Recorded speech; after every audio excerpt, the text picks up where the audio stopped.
ബാലനടിയായി മലയാളികളുടെ മനം കവർന്ന തരുണി വിമാനാപകടത്തിൽ മരിച്ചത് 14-ാമത്തെ വയസ്സിൽ. സംവിധായകൻ വിനയൻ ഓർക്കുന്നു. ഒറ്റ സിനിമ മലയാളികൾ അവളെ അതിലൂടെ നെഞ്ചിലേറ്റി. വെള്ളിനക്ഷത്രത്തിൽ പൃഥ്വിരാജിന്റെ മകളായി എത്തിയ ബാലതാരം തരുണി സച്ദേവിന്റെ ഓർമ്മകൾ പങ്കുവെച്ച് സംവിധായകൻ വിനയൻ. വിനയന്റെ തന്നെ ചിത്രമായ വെള്ളിനക്ഷത്രത്തിലൂടെയാണ് തരുണി മലയാള സിനിമയിലെത്തിയത്.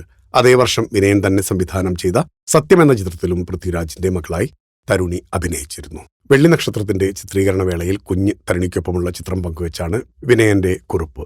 4 വയസ്സുള്ളപ്പോഴാണ് തരുണിമോൾ വെള്ളിനക്ഷത്രം എന്ന എന്റെ സിനിമയിൽ അഭിനയിക്കുന്നത്.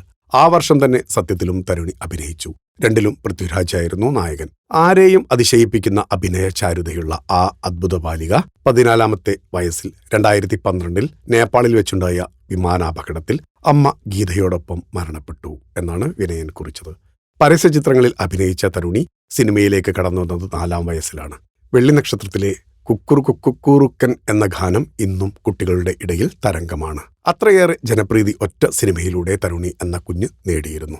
വ്യവസായിയായ ഹരീഷ് സച്ദേവിന്റെയും ഗീതയുടെയും മകളായി 1998 മെയ് 14-ന് മുംബൈയിലാണ് തരുണി ജനിച്ചത്. അമിതാഭ് ബച്ചനൊപ്പം പാ എന്ന ചിത്രത്തിലും അഭിനയിച്ച തരുണി 2012 മെയ് 14-ന് തന്റെ 14-ാം ജന്മദിനത്തിൽ നേപ്പാളിലെ പൊക്കാറയിൽ നിന്ന് ജോംസോം വിനോദസഞ്ചാര കേന്ദ്രത്തിലേക്ക് അഗ്നി എയർ ഡോണിയർ 228 എന്ന വിമാനത്തിൽ അമ്മ ഗീതയോടൊപ്പം യാത്ര ചെയ്യുകയായിരുന്ന തരുണി ആ വിമാനം തകർന്ന് മരണപ്പെടുകയായിരുന്നു.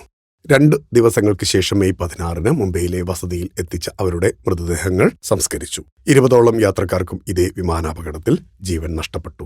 തരുണിക്ക് ഓർമ്മപ്പൂക്കൾ അർപ്പിച്ചുകൊണ്ട് ഞങ്ങളും ഫിലിം കോട്ട്. നിങ്ങളുടെ കരുത്തിൽ ഞങ്ങൾ ഉയരുകയാണ്. സബ്സ്ക്രൈബേഴ്സ് 10 ലക്ഷം കടന്നിരിക്കുന്നു. സ്വർണ തളിക നേടാൻ സഹായിച്ചതിന് നന്ദി. നിങ്ങളും ബെൽബട്ടൺ അമർത്തോ. നല്ല വാർത്തകളുടെ നോട്ടിഫിക്കേഷൻ ഉടനെത്തും. വിശ്വസിച്ച് ഒപ്പം നിൽക്കുന്നവർക്ക് ഒരിക്കൽ കൂടി നന്ദി.